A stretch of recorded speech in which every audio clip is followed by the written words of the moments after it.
everyone. This is Real Sales Talk, a show for salespeople by real salespeople, all designed to help pass along to you our tricks and techniques that we use on a regular basis and give you unparalleled access to our network of sales thought leaders.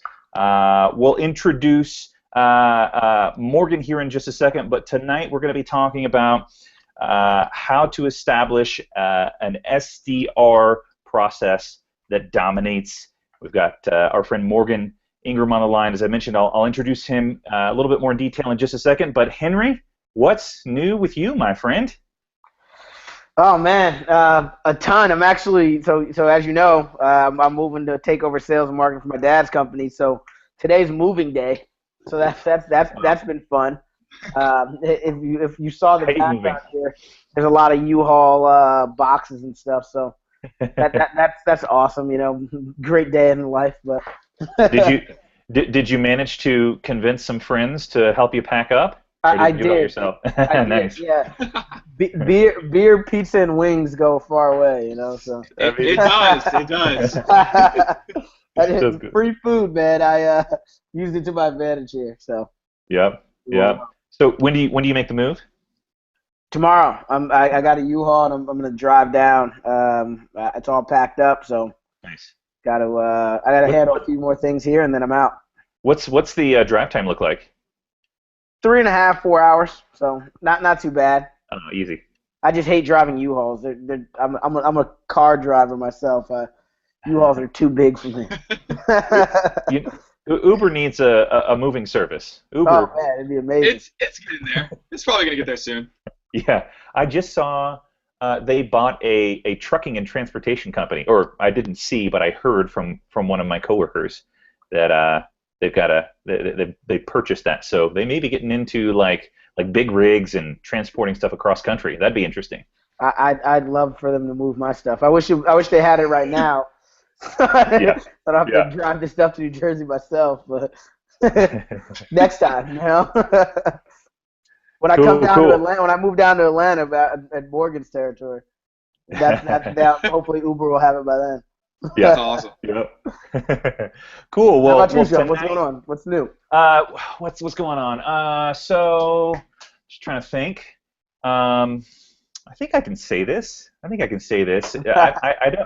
don't know if anyone who's at my company watches this show, but if you watch this, this is probably news before the news. But I put in my 2-week notice earlier this week at my current company, so I'll work through the end of the month, finish that out, and then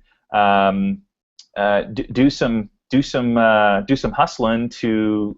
There's a few things I got cooking. What I can say right now is that I've got some side consulting gigs. I actually had a new call with a potential client. So we'll see how that goes. I got to put together a formal proposal, but we'll do that, and then maybe a little bit of Uber driving until I figure out what the next transition is. So some new things as well. There we go. Yeah, I wasn't sure if you were going to say it, but I figured I'd give you the opportunity. Yeah. You lobbed the ball and I dunked it. There we go. No, so it's kind of exciting. There's one thing in particular that I won't mention just yet that's has the potential of happening. Which would be kind of the next transition to in my career, so we'll see how that goes. But nonetheless, I'm pressing forward and continuing to do all the other things that I'm doing on the side, and we'll just have a little bit more flexibility for this short season to make them even better. So yeah, exciting stuff for sure. Awesome. So tonight we've got Mark Ingram on the show, Real Sales Talk, and Mark Ingram is an SDR, sales development rep for Terminus, which is an account-based selling platform. He's also the creator of the SDR Chronicles, which is a show-all, tell-all about sales development reps, and so this is actually how Henry and I got introduced to him. We had Keenan on the show last time. Keenan shared some really, really cool things about how Morgan came onto his radar, and I thought, man, we got to get him on the show. Sounds like he's got some really great insight. So, Morgan, welcome to Real Sales Talk. How are you doing? I'm doing great. I'm doing great. Awesome, man. Well, we're really excited to have you on and really just kind of pick your brain about the sales development process. Would you mind just? I'd love to learn a little bit more about Terminus because I know it's account-based selling centric, but maybe you can kind of fill in some gaps and tell us what the company does and how it provides value to your ideal customer. Sure, yeah. I do this every day, so Exactly. shouldn't be too hard for me. Right? Yeah, so basically we're an account-based marketing platform, self-service, so we're not outsourced at all. And what our main thing that we decided is our problem that we're trying to solve is less than 1% of leads turn into customers. And so that's not good at the end of the day. So what we decided is to flip the funnel. What we do is basically have the identification, like you're finding out what key companies you're going after, and then we're expanding, engaging with those key stakeholders within those accounts. And because we know how to tailor that message and get in front of them wherever they go on the internet, they become advocates and we increase revenue and increase brand awareness. So that's what our platform allows us to do for B2B marketers. We've seen great success, 200 plus customers right now. We've only been going for 2.5 years. So it's been great, and so I really love the platform, really love the company, and that's kind of Terminus in a nutshell. It's a software. It's a software that helps facilitate the account-based selling, right? Yeah. So it's not more so account-based selling. It's more so account-based marketing. So it's specifically geared for B2B marketers to accelerate their pipeline, and it's a display advertising platform. So that's our whole centric. We're basically getting that in front of them without them ever having to come to the website. So we're the opposite of retargeting. Sweet, cool. So I'm sure we'll get into what you're doing at Terminus specifically. We'll also get into a little bit more of how you came up with the idea of the SDR Chronicles. But Henry, for those that are listening live or on the recording, how can they get us questions to get their questions answered on the show? Yeah, so I was actually just opening up Twitter as we were talking here, and that's probably the best way. If you guys have any questions or want to engage at all with the conversation here, just go to Twitter and type in hashtag Real Sales Talk, and then the question that you have or comment that you have, and we'll make sure to get it brought up on the conversation here. Whether it's a question for Morgan, question for Sean, or I, you can either go right there, or you can just at any of us. I'm at Talk to Henry J. Sean's at Sean and Mitchell, and then Morgan. I'm sorry, I didn't know. What is your? Do you have Twitter? What is your Twitter? It's just at Morgan J Ingram. At Morgan J Ingram. Awesome. Yeah. So there we are. Those are the places to find us, and then please engage. We love to have more people involved in the show. For sure. Cool. So with that, I guess we can hop into the establishing an SDR framework that dominates. So Morgan, I guess we can start. I'd love to start just with your story a bit more, right? Where you're from, like how you got into sales, and how you got to where you are today. Yeah, definitely. It's actually a crazy story. So, born and raised in Atlanta, Georgia, out of Norcross, Georgia, more specifically, and average family, average lifestyle, nothing crazy. Went to high school in the area, played basketball there. It was a really great time. Won 2 state championships there, and then went to Auburn for a year and a half, and then transferred to UGA. That's where I graduated in 2015 with finance and sports management. Coming out of my senior year, I started to really not like finance at all, and I really was geared towards being a sports agent. Like my whole, probably from junior year to probably the end of graduation, that's what I wanted to be. But I had a marketing class that talked about entrepreneurship, and I had no idea what that was until I was 22 years old.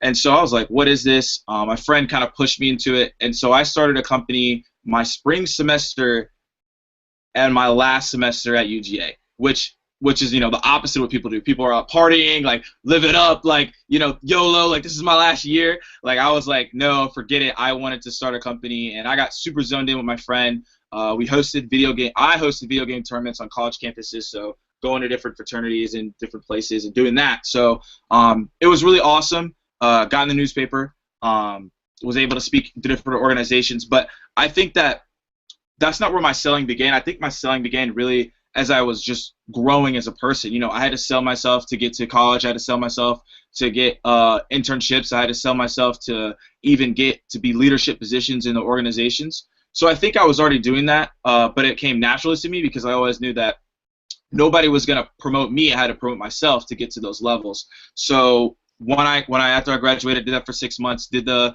startup, my own startup. Then I went to August, I stopped, then did some speaking videos, which kind of goes into the SDR Chronicles we'll talk about later. And then because I was speaking, I met with a mentor that is a speaker, and he's an influencer in the market. His name's Jeff Sheehan, and he told me about Terminus because he told me about the CMO Sangram, and then he prompted me to go reach out to them to see if they had opportunity, and then I got connected with them, and then January 25th, 2016 is when I started, and I've been at Terminus ever since. You made a lot of ground since March. yeah, I have. That's awesome. So that's the journey.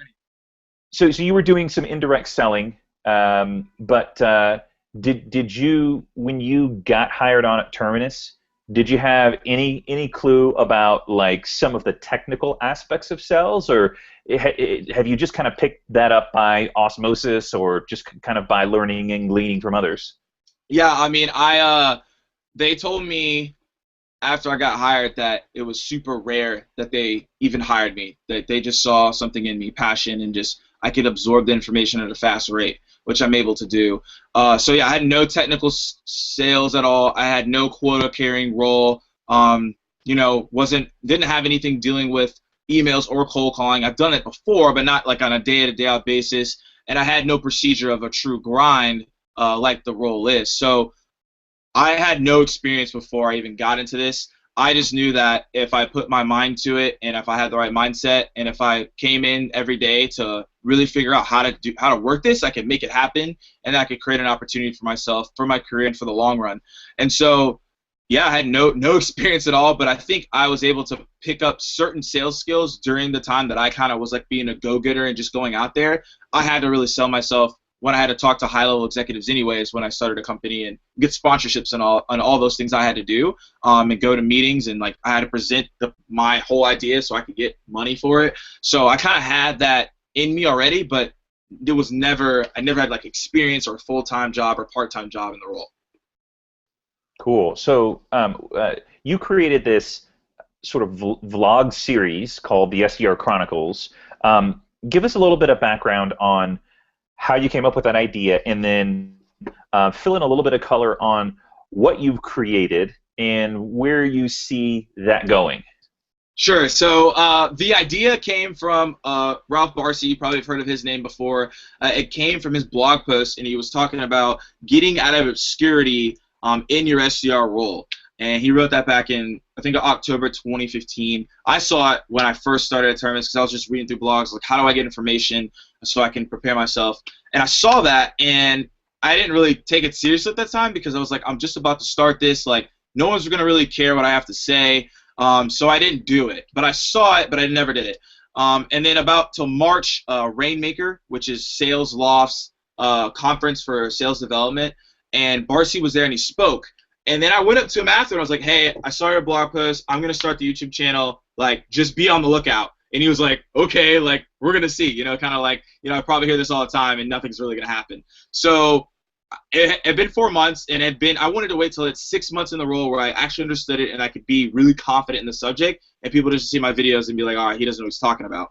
So July, when I came back from 4th of July vacation, I was like, all right, I got on the weekend. I got the logo done. I got the intro video done. I wrote down 10 topics, and then I started doing videos.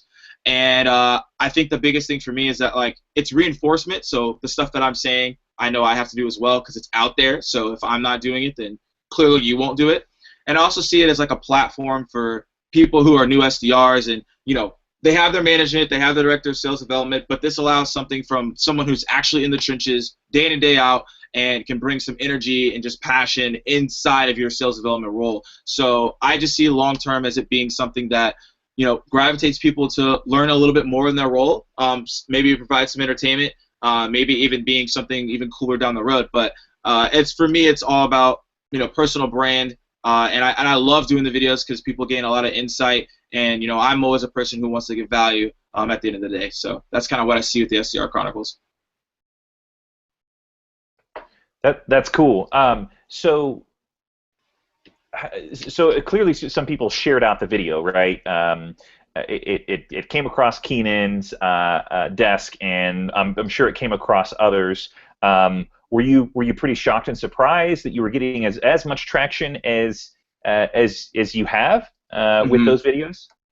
I wasn't surprised. I wasn't surprised because I knew that no one else was doing it. So I know that when no one else is doing something, the traction and how fast the content's going to be absorbed is going to come at a faster rate. Now, I was shocked that it got to that many influencers at that quick of time, because it's been a month and a week since I've done these videos, and it's been like over 1,000 views, almost at 100 subscribers, which is ridiculous in terms of growing a YouTube channel. So, or even getting noticed. So I thought that, I was like, whoa, this is really, really big. I have to take this really seriously, make sure that my message makes sense, but was not really surprised when people were kind of gravitating towards it, because it was something completely new in the space, and not that many people or even do video content specifically for a topic and put it out through LinkedIn and have say, like, I'm going to continue to do this and give you guys value. So what is your schedule on it? How often are you? How often are you doing the videos? What's the schedule you plan on keeping? Is this have you set like a season on it? Are you saying like I'm going to do this for 3 months, I'm going to do it for a year, or is this I'm going to do this until I'm no longer SDR? How are you kind of looking at it? Yeah, so I spend Saturdays.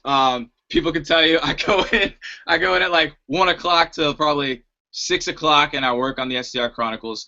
We'll try to do 3 to 4 videos in that one day. It's just too busy during the week, and my energy would not be as good during the week if I try to do that. So I know I have to do it during the weekend, and then I'll edit probably 2 or 3 of them, depending on how much time I get to actually do that.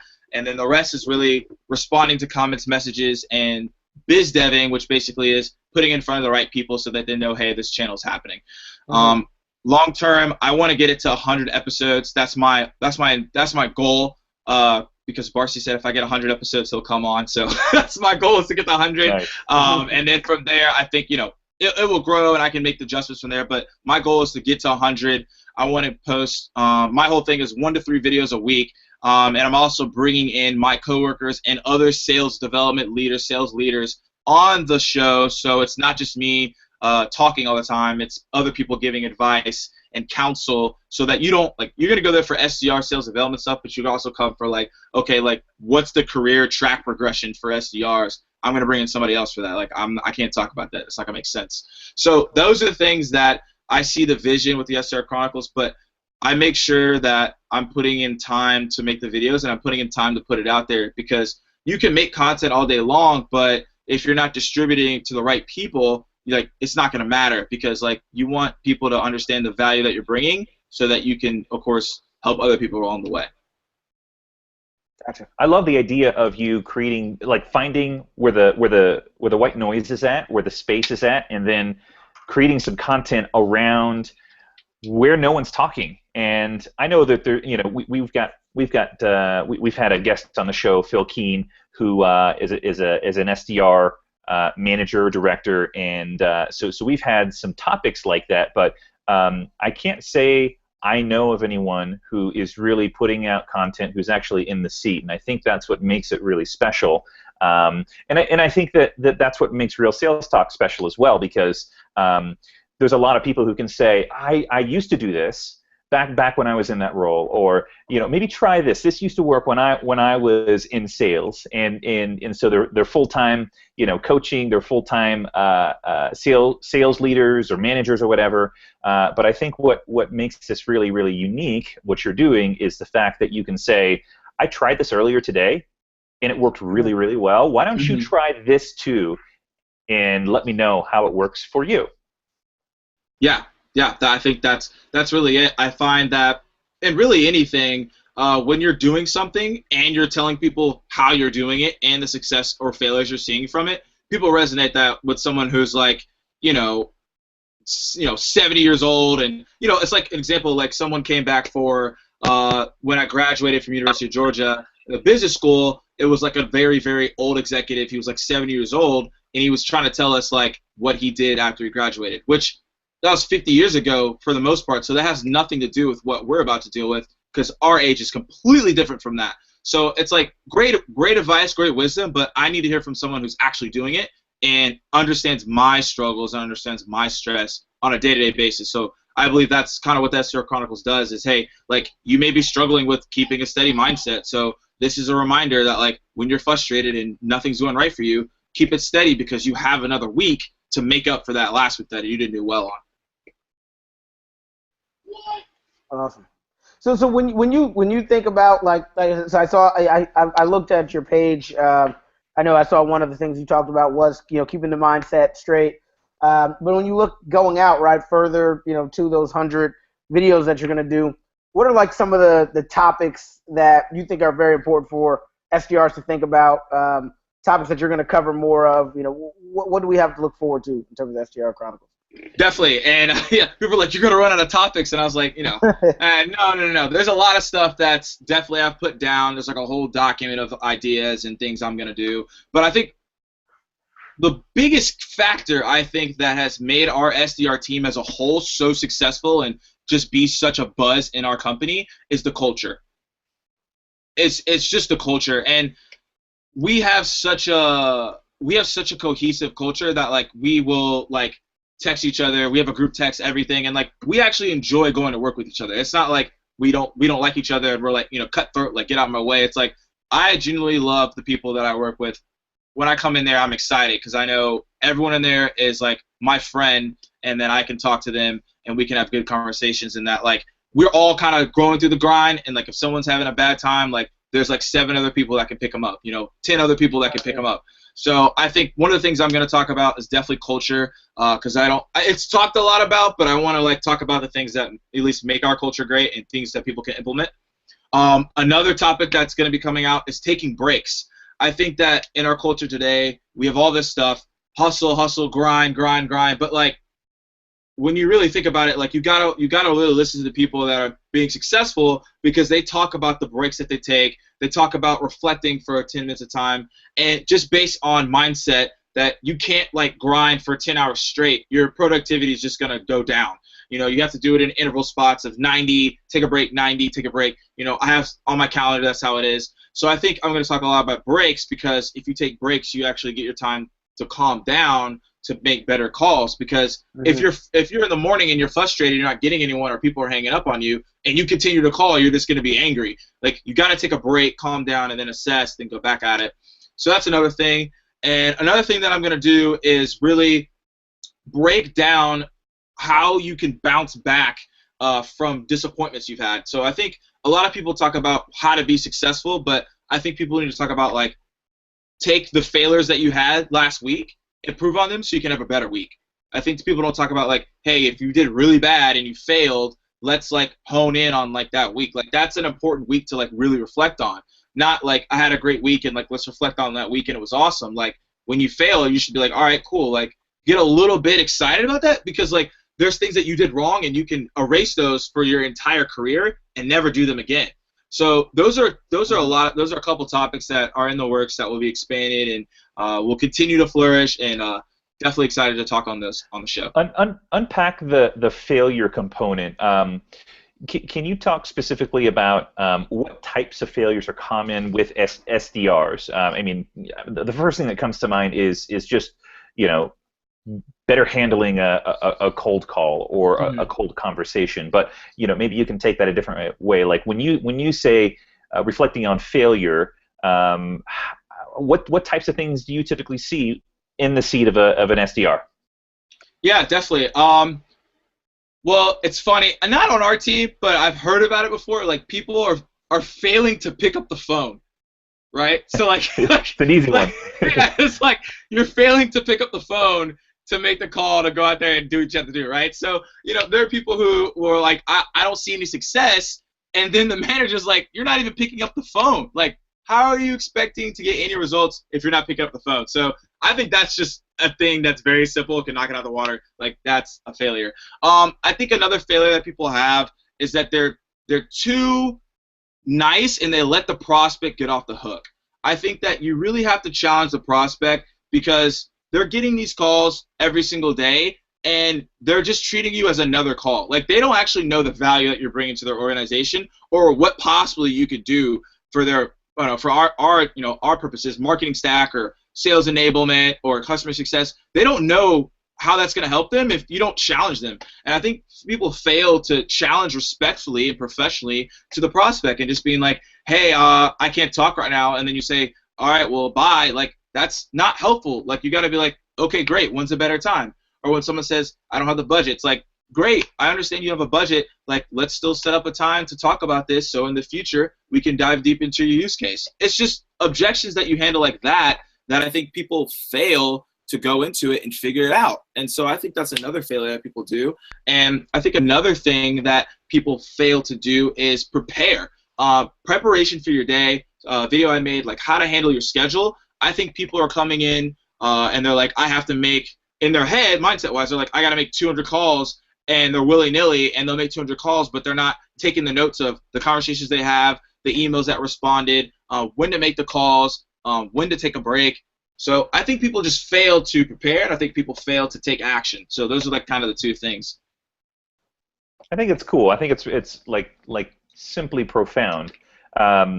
You gotta get at bat. You gotta get at bat to get the home run. You're not gonna get the home run if you don't walk up to the plate and get in your stance. Or if you want to take the game-winning shot, you got to ask for the ball, and, Right. and you got to be prepared to shoot. So, it makes sense, and I think that it's like that's real life sales. I know a lot of people, and myself included. I don't think anyone really loves to get rejected, and I think that's one of the reason, if not the biggest reason, why you don't see more salespeople just going after the phone calls is the fear of rejection and how that feels when someone says no, or maybe when someone responds viscerally, really emotionally, and you feel like it's taken personally, but really it's not. It's just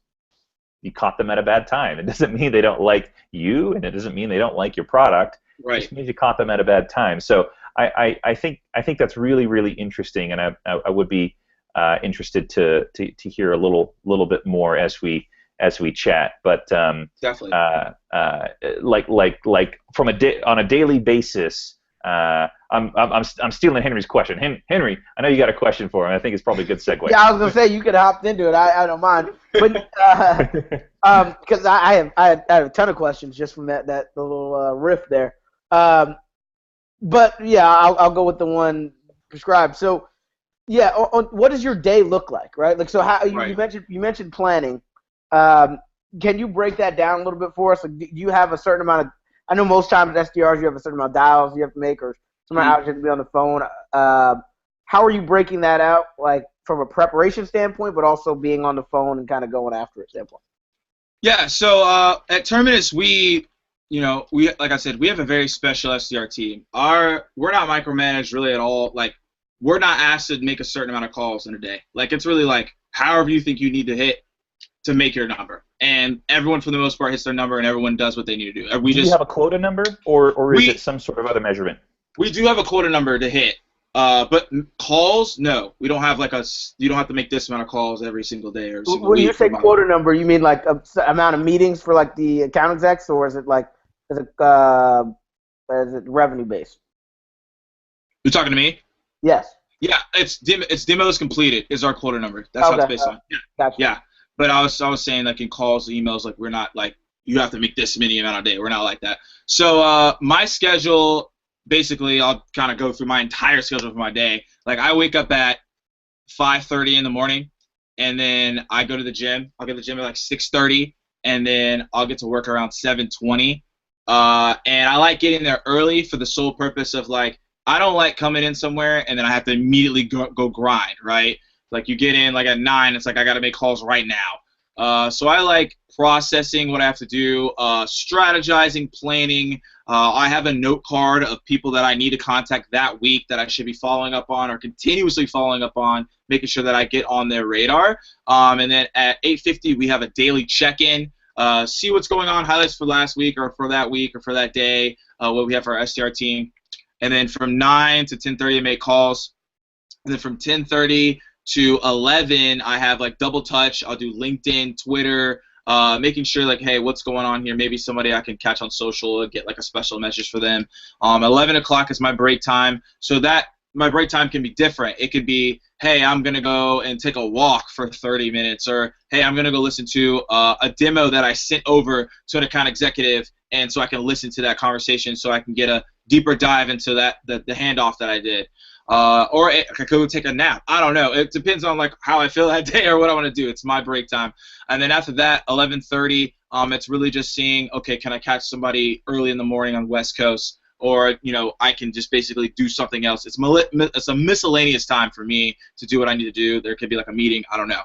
Then 12 to 1, lunch. 1 to 2 is West Coast calls. And then 2 to 3 is prospecting. 3 o'clock is a break. And then 3:30, 4:30 is calls. 4:30 to 5 is like, all right, cleaning up everything I need to do, log, and then I'm out. So that's my day, and that's how I schedule it. And I realized that once I put that, it's on my calendar. Like, everybody can see it. Like, once I did that, I saw way better productivity for me and way better results, because I'm not coming in every day lost. Like, I know exactly what I need to do. Of course, there may be some little changes because we might have an event or a special thing, but, like, that's my schedule every single day.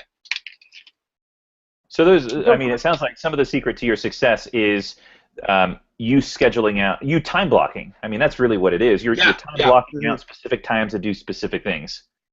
Mm-hmm. That's it. Time blocking. So looking at that, right, like we have SDRs. So I just left I was at another software company, you know, fast growth, you know, venture backed, et cetera, kind of similar to Terminus in that way, right? We had an SDR team. They had passed demos up to the account executives, which I was. But when I looked at like most of the SDRs calendars that I worked with, it was pretty much blank, right? It was like all I do is I get there and I call, right?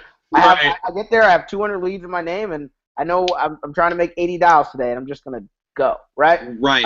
But your schedule looks completely different than that, right? And I like it. I mean, that makes a lot. It makes a lot of sense, right? To have it kind of set up that way. Are you seeing? So you mentioned that you saw that you were getting more productivity from that.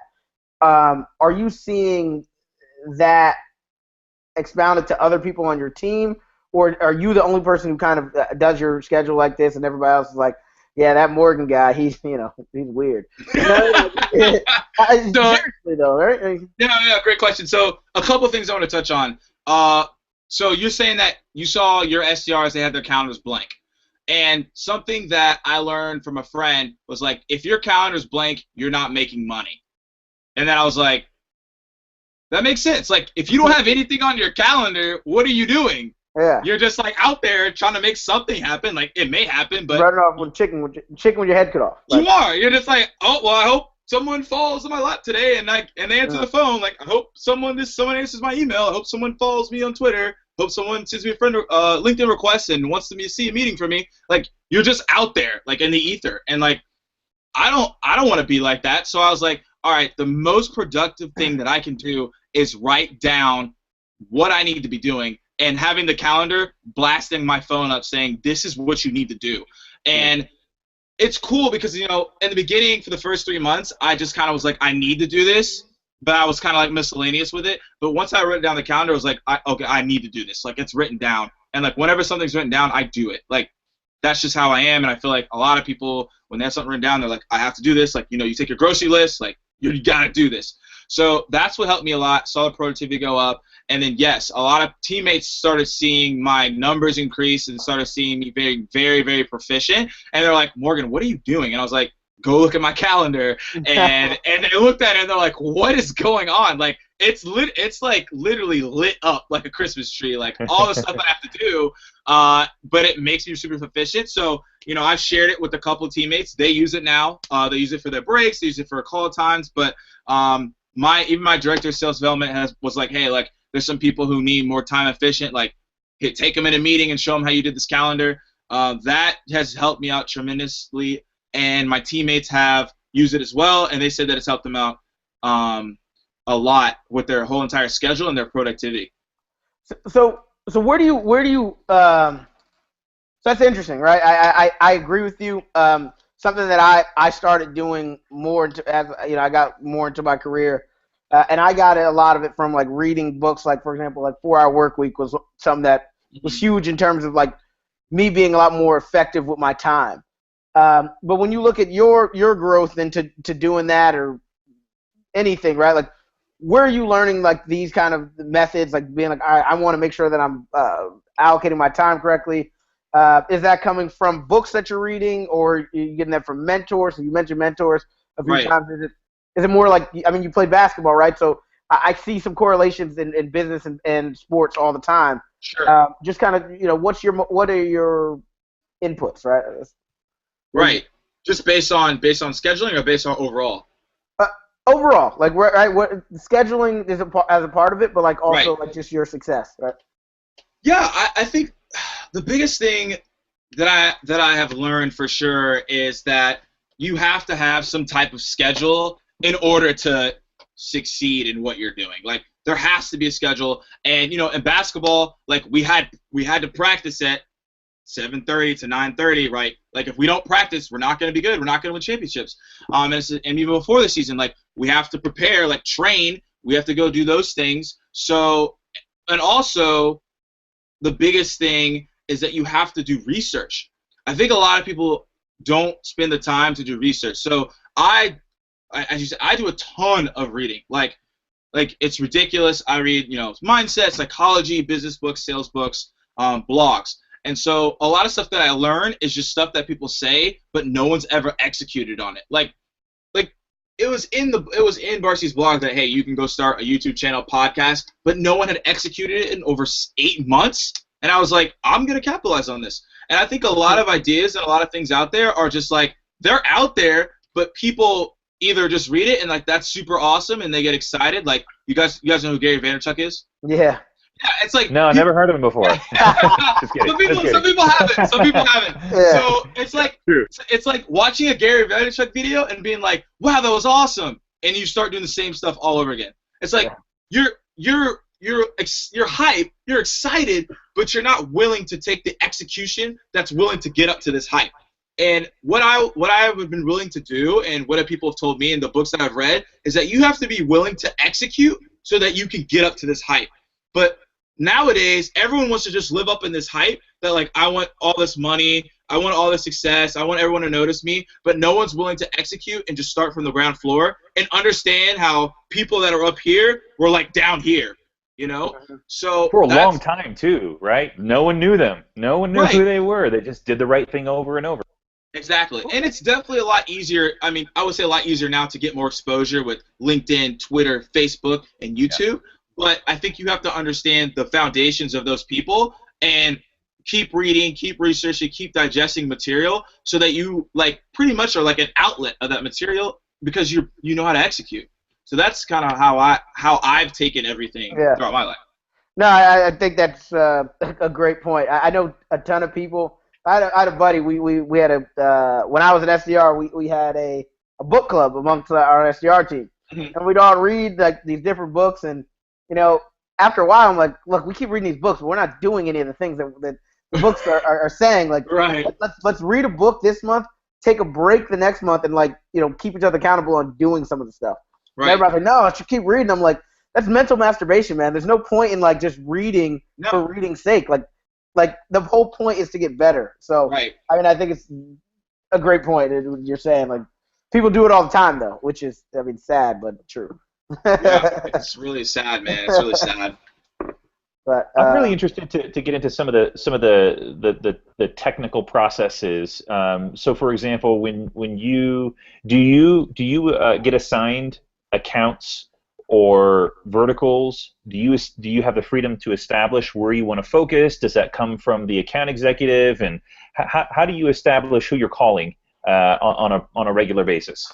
Sure. So with the verticals, with the industries, we decide those industries that we want to go after because we pretty much have a free for all at this point. There's no territory since it's a new company and it's a startup. The SDR, as the SDRs. Got it. We do most of the prospecting, even AEs. It's pretty much, but we try to focus in on tech software, cybersecurity. That's where we really want to look to. But anyone who has any type of advertising platform or is a B2B marketer, we're going after them. We're trying to figure out, is this a solution for you? Is this something that's going to bring value to your company? The people that we're normally targeting, going after, is account-based specialists, director of demand generation, the director of marketing, VP of marketing, CMO, and the director of digital marketing. Those are really the titles that we're trying to talk to because we've just found that when we talk to those people, they see the value of the product, they're willing to take the demo, and they're willing to buy. The other titles that we've gone after have not been as efficient. Maybe like a field marketer, marketing coordinator. Those just they're not in the buying decision, and they're not being influencing on anything in the buying process. So, and then that's how we decide that. And then basically we do our own prospecting. We use LinkedIn, we use SalesLoft and SalesLoft Prospector. Those are the things that we use to get our prospects, get our people. We use Aller as well to see, the different tech companies in different cities in different states to see how many, how much revenue they've made or see the news. So those are the things we do to prospect, and those are the people that we reach out to. Okay, that's great insight. What happens once you decide you want to target a specific account or a specific company? What are some of the things that you have found that work with actually getting into the organization? Do you typically start at the very top and get referred down, or do you start low, get influencers to help kind of run that up the chain and get you in front of the right people?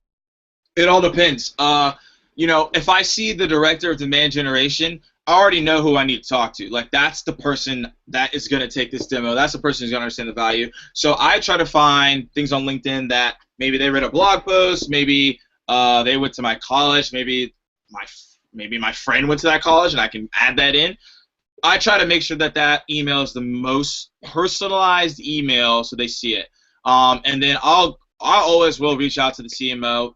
The chances of them answering are very slim, but I'll just kind of say, hey, this is the product. This is the customers we have. This is what it can do. Who should I reach out to? I try not to give them like a very long message because I already know that they're busy. I try to keep it 3 paragraphs and see if they can pass me to someone else. Sometimes I get people who be like, hey, yeah, like contact this person, and then I'll do your colleague email, which of course introduces that warm introduction, which gets me the meeting, and that helps out a lot. But my main focus is making sure that, okay, if I can find the director of demand generation or the director of digital marketing, I know that my message is going to have to be very tailored and very special because I know that's the exact person I'm talking to. So I can put in KPIs that we know within that industry and put that in front of that message.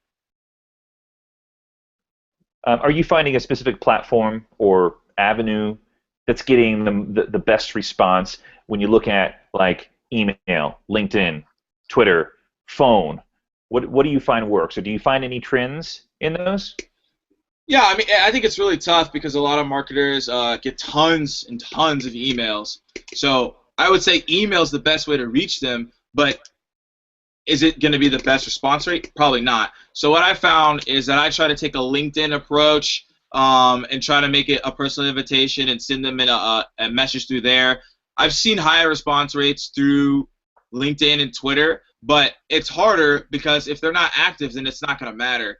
If If it's dead there, then I won't send them anything there. But if I see that they have activity, I will send them something there. So I've definitely have some interactions through LinkedIn, which I've been like, they see my LinkedIn invitation, and then I can see that they actually viewed my email, and they'll respond and be like, oh, this guy reached out through LinkedIn as well.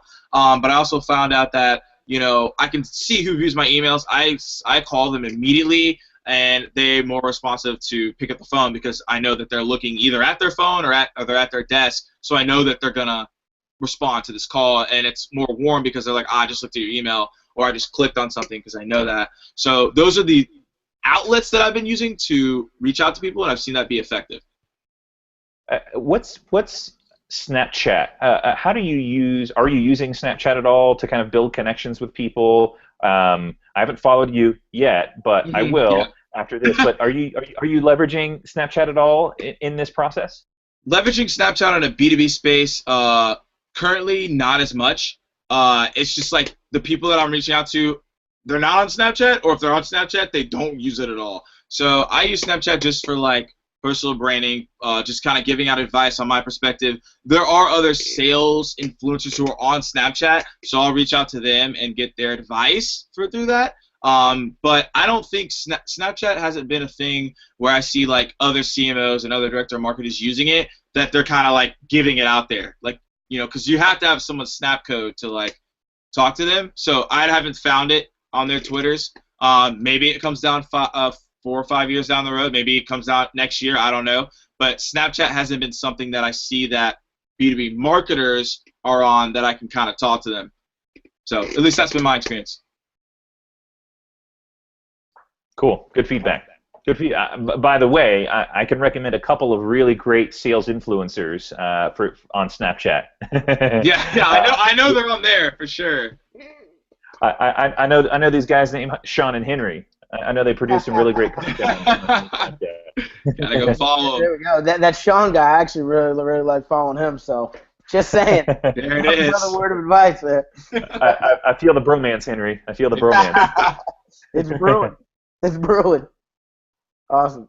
Hey, so we've got some questions from some of our Real Sales Talk audience. Henry, I think you've got the first one. Yep, I'll start here. So this one's from Phil Keen at Octave.com. So his question was, what's the best way to keep the entire SDR team motivated? It's a great question, because it can be a very demotivating role if you don't know what's going on. So I think this is the biggest thing, and of course there'll be branches below this that I'll talk about, but the biggest thing is visualization. So think about this. Let's say like Henry, Sean, what if I said, hey guys, I'm gonna come pick you up, and we're just gonna drive. We're just gonna drive. I'm not telling you where we're going. You just get in the car, and you're like, cool. I guess I can join you. And we drive for like a week straight. You're like, I'm out of here. You guys just jump out the car, right? You're just like, as soon as I go for a gas stop, you guys leave me, right? Like, that's how most people go into the SDR role. They're getting in a car. They have no idea why they're getting into the role. They're just getting in the car, and 6 months later they realize, oh, I got to get out this car, and then they leave. Or it could be 3 months later, right? So the biggest thing is, like, where are you going? Like, when you get in this role, the motivation is, like, you figure out where you're going. Like, how people are successful, like, they're motivated by an end goal. Like, they have the visualization. So I think the biggest thing is writing down your goals. Like, I have goals I have written down. There's things I want to accomplish, and that keeps me motivated. If I didn't have those visualization of goals, I would be less motivated, and then because I'm less motivated, I would lose my job. I wouldn't be able to hit quota. So it's like hopping in a car, and I say, Henry and Sean, we're going to California. There's going to be like an actor's party. It's going to be awesome, and once we make it, like, we have a chance to win $1 million. Then you're like, I'm all in. It doesn't matter what we go through. It doesn't matter if we have a mess-up tire or someone hits us. Like, we're going to make it to this party. So what I'm saying is that, like, people don't have an end destination. They don't have a long-term vision. They don't have visualization. So being motivated is like sitting down with your SDRs and being like, what do you want to get out of this role? Like, do you want to become AAE? Great. Let's figure out every single metric for you to get there. You don't want to be here anymore as an SDR? Great. Let's find out another department that you need to get into. But it's sitting down with your SDRs and really picking their brain on, like, where are you trying to go in the long term, and let's visualize that for you. that the steps that you need to take every single day to remain motivated at this role and so you can be valuable for your company. I think that's key too. Yeah. It reminds me of the Stephen Covey principle: begin with the end in mind. And when you get discouraged or frustrated, or when you need some motivation, you go back to that. Okay, why did I start doing this? What am I working towards? And to be able to look internally and rediscover that internal mission, that intrinsic motivation that got you down, that started you down that road, that path in the very beginning. Right, exactly. That's Cool, awesome. cool, great, John, I great. think you're up. Yeah, I'm up. Batter's up. So this is from an actual SDR from Convertus.com. Actually, he's in the UK. His name is Liam Todd. He's one of our biggest fans, and so his question is, what is the one piece of advice you wish somebody had given you when you started as an SDR? It's a great question. I think the biggest piece of advice that someone could give me of an SDR is to stay the course. I think that a lot of people will not have a good week and want to completely change up their system. Like, even though that got them like the best week of their life, they're like, I'm changing everything. Like, I'm not making calls at this time. I'm not sending emails at this time. I'm not following up that way. And I think people just need to stay the course. And I think that as an SDR, if you found something that gave you success, then stay on that course and maybe make slight modifications, but don't throw it out the window and be like, this sucks, I hate everything, like, this role isn't for me. Like, if you've seen success and you've gotten an above average quota, or if you've got an above average like response rate on something, and because it didn't work for you that one week, you just blow the course away. I think that the biggest advice for people is, like, when you get in this role, stay the course when something starts working. Because I think a lot of people always want to change it based on the week that they have, because their emotions are like, oh, I'm sucking, like, this is bad. It's like, no, just stay the course. Like, you are fine. It's just that week wasn't good, which people are not going to always have a great week. How do you, in that same vein, because I know this happens a lot with SDRs, how do you personally keep motivated after, let's say that, you had 5 call connects that day. You made 50 phone calls, you got connected with 5 people, and all 5 said, no, jerk face, I don't want to talk with you. Click. How do you deal with that rejection personally? Like, how do you get focused and get back on the horse, so to speak, and just continue to make the calls to set the appointment? Sure. So I have a perfect example. There was one day, and my coworker is in the room, my good friend was in the room. I had 8 connects on the phone, and I didn't get any of those meetings at all. I was very, very frustrated because I got 8 connections. I didn't get anybody. I was like, what is going on today?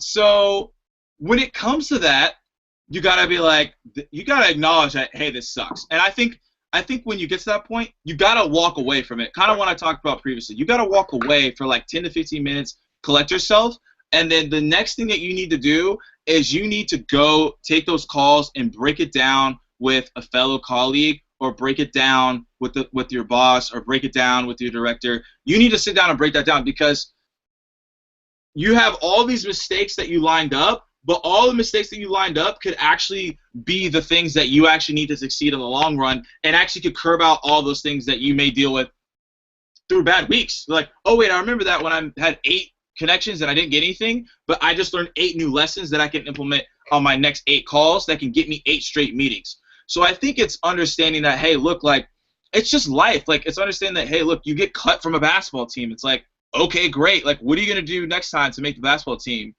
Doug? Or like, Sally, you got cut from gymnastics. Like, what are you going to do when you got cut from gymnastics? You're going to get better. Come on, Sally. Yeah, Sally and Doug, come on. That's what I'm saying. So it's like, I think people are like, oh, like, this, like, oh my gosh, woe is me. But it's like, hold on. Like, understand, like, these are mistakes that are happening to you, and there's lessons with those mistakes. But I feel like people, I feel like the lessons are like thrown into the dirt, and people aren't willing to get their hands dirty and then wash their hands and it be clean so they can work on something better to get better results. Because all those mistakes are actually opportunities for you to be better, but you're complaining about, oh, woe is me, like everything sucks, instead of being like, all right, this isn't good, but I can learn from this to be better, just like every other person who has failed in something. Yeah. Awesome. Cool. Yeah. Well, we're getting close to the end of time here, and I've got some really cool takeaways. Like, I mean, I'm thinking back to our conversation, and actually, this is something that I almost always will go back through, like on Mondays, and re-listen to the podcast, and because when you're hosting it, you're thinking of the next question to ask, and sometimes some things are missed, and so I'm looking forward to going back and going through the conversation again. But like time blocking, I hear as a theme. Taking breaks, I hear as a theme, and really knowing where your end goal, what your end goal is, so Right. that you can remind yourself of that, are like 3 of my takeaways from our conversation. So it's been really, really cool. Henry, any other final thoughts or final questions for Morgan? No final questions really. Well, the one thing I just really want to say, I agree with you, Sean. I think the time blocking thing was huge. Me kind of just starting a new role. I'm in that weird area of I'm trying to like fill up this calendar, right? But I'm almost having the. I mean, I've been in the role for 3 days, but my calendar's bare, right? And I'm like trying to figure out what's the next, what to do, and I'm filling it up little by little. And you made a great point, right? If your calendar's empty, you're not making money. And there's definitely time that I've probably wasn't as efficient as I could have been during those first 3 days, that I'm definitely going to take from this and be a lot more efficient as I continue to move forward. So I appreciate the conversation, and I look forward to it. So one last thing I wanted to say before question out to ask you before we kind of disconnect. Sure. Is in terms of finding you online, what are the best places for people to find you? Best places for people to connect? I know we mentioned your Instagram, your Twitter earlier, but if you want to mention your Snapchat, the YouTube channel, et cetera, love to make sure you get a chance to share those. Cool. So Twitter's at Morgan J. Ingram, Instagram's at Morgan J. Ingram. Everything is pretty much Morgan J. Ingram. If you type that, you're going to find me. So that's LinkedIn as well, Morgan J. Ingram. The SDR Chronicles is the YouTube channel, so if you just type in SDR Chronicles, it'll show up. That's where all the SDR Pacific videos are about sales development and motivation and tips, which will keep on going. Videos will be posted. There's one coming out tomorrow, so check that out. And yeah, those are the best places to find me. Reach me out if you want to, talk about sales development, or you just want to be a part of the show, or you just want to check it out. So that's how you find me. Awesome. Hey, so Morgan, I have one last question. So, Sure. You've been doing the SDR role for 8 months now.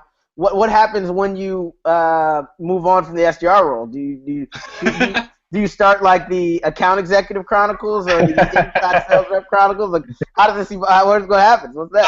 I don't know. Someone said that the other day. They were like, "Are we going to get the chronicles?" And I was like, I don't know. Like, I don't know. I'm just really. I just love the SDR Chronicles now. I'm loving the value that people are getting from it. It's really cool. Maybe the AE Chronicles does come out. Maybe I just keep the SDR Chronicles and I just still talk about it. I don't know. But we'll see. But I enjoy making content. I enjoy giving value. So I see that never stopping. Awesome. It could turn into the Morgan J. Ingram Chronicles at some point. Yeah, exactly. Then you're talking about the whole entire sales process. Yeah. Cool. For those that are really curious about Terminus, how can they check out Terminus? Yeah, so it's just Terminus.com. That's really it. It has everything on there. It's got, if you want to check out a demo, you can check out a demo there. The blog's there, and our customer testimonials are there as well. And information about us, Terminus, how we've grown as a company in the past years. So it's all on there, just Terminus.com. So check it out. Cool. But Well, Morgan, if you really want a demo, so he can get a extra demo on his. There you go. If you so feel inclined. Yeah. So Morgan, you've done an incredible job with the SDR Chronicles, and I'm excited to see where that takes you. Not only on a personal branding side, but you clearly have a framework for success at Terminus. So I'm excited to excited to see where that takes you, and I know it will only be success. I'm certain of that. So we really appreciate you being on the show, Morgan. It's been really cool to get to know you and get to a little bit more insight into the secret sauce that you've got going on there. Definitely. No, I appreciate the time. I appreciate the opportunity. It was awesome. Cool. Awesome. So, did you want to add something, Henry? No, just saying awesome. Cool. Enough said. So we'll go ahead and wrap up. So thanks everyone for being on. Thanks for watching this either live or on the recording. You can actually get this. You can rewatch this on YouTube. You can go to iTunes Podcast, Stitcher to listen to the audio version. That's really the only way that I'm listening to my sales content these days is by audio podcast and audiobook. So if you're like me, where you have little time to sit down in front of a computer and watch or read something, that may be a better route to go. If you're loving what you're hearing, give us a review, give us a comment. Those things really help us get the message out there. And this recording will be up on live on YouTube and the other platforms in the next probably hour. So with that said, we'll conclude episode 9 of season 2 next Sunday. We've got the very last season of season 2, episode 10. So Henry, what are we going to talk about? I don't even know. Yeah, I think we're gonna have to. We'll figure it out during the week, but I think I love the ones when we get a chance to just riff. And one thing I want to tell everybody about before we get there is make sure you go check out Sean's YouTube channel. Sean's doing a vlog a day right now. Ooh. For SSS for August. For August. Mm-hmm. So he's on day 20. I think I'm about 16 in. I haven't watched all 20 yet, but there's good, some good sales advice there. So I highly recommend you guys check it out because it's good stuff. So I just subscribed to yours as well tomorrow.